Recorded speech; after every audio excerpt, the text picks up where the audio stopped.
প্রতি বছর আমরা কাছে চাঁদা নেই। টাকা দিলে কারণ আমি চাঁদা চাইছি, আমার কাছে 10 লাখ টাকা আমার বলে বাগান আইছে। এক বছরটা কি আমি চাঁদা দিয়া দিয়ে আসতেছি। সাদার লাগি আইছে আইয়াই নতুন দাদা কি হইছে প্রতি বছর আমরা কাছে চাঁদা নেই। আর এবার আমরা লোক কিছু উৎপাদ্য করছো, আমরা সম্পাদককে জানাই গেছিলাম। এই সম্পাদককে জানানোর কারণে আইয়া তারা হিংসা করিয়া আমরা আর মামলাও দিছে। এতে 2টা মামলা দিছে, একটা মামলা বেই লইছি, একটা মামলা বেই লইছি না।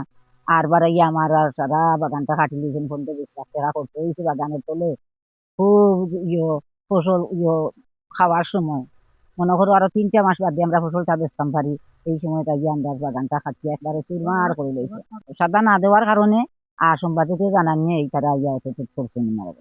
অন্য মানুষের অত বাগান আছে, জমির বাগান আছে, খোলা বাগান আছে, আনারস আছে, পান আছে, তারা আর ইচ্ছা করছেন না।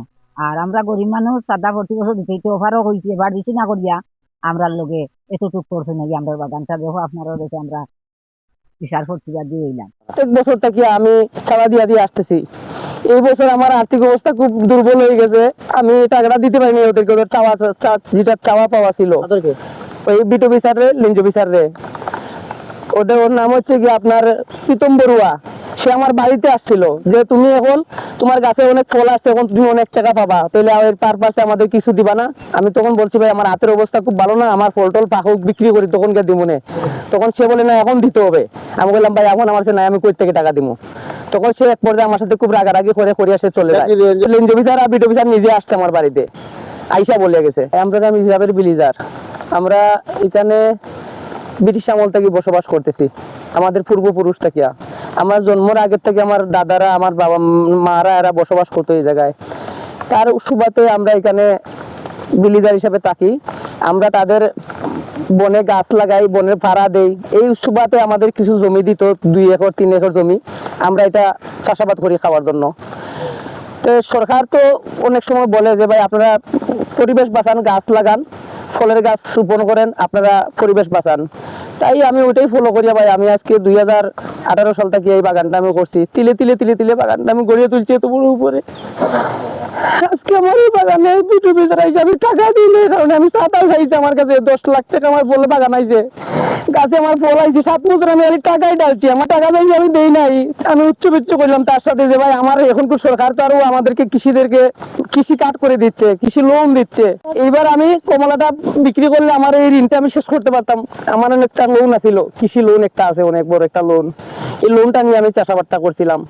এখন আমার এই বাগানটা কেটে ফেলছে ভাই, এখন আমি কি করবো? আমি এই লোনটা সুদ করবো কই থেকে? আমার এই বাগান নাগাইটা আমার যে ঘরের ভিতরে ঢুকে তালা মারি আগুন ধরে তাহলে আমি বেঁচে যেতাম। আমার কেউ দাবি করতো না টাকার জন্য আইসা।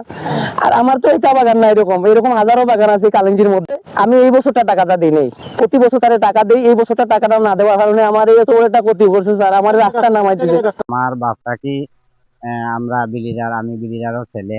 আমার পাশাপাশি বাগান, এই বাগানটা বহুত কষ্ট করি বাগানটা সব বিলিরার দিয়ে জায়গা দিছে, সব বিলিরারেই বাগানটা গান করে করিয়া খেত কৃষি করিয়া খার। আর এই পাশাপাশি আমার বাড়ির কিনারে বাগানটা বহুত দিন থেকে কষ্ট করিয়া বাগানটা ফলটা ধরিয়া আইছে। অনেক দুঃখজনক কথা যে ফলটা গাছটা খাটিয়া তারা ফালাই দিছে।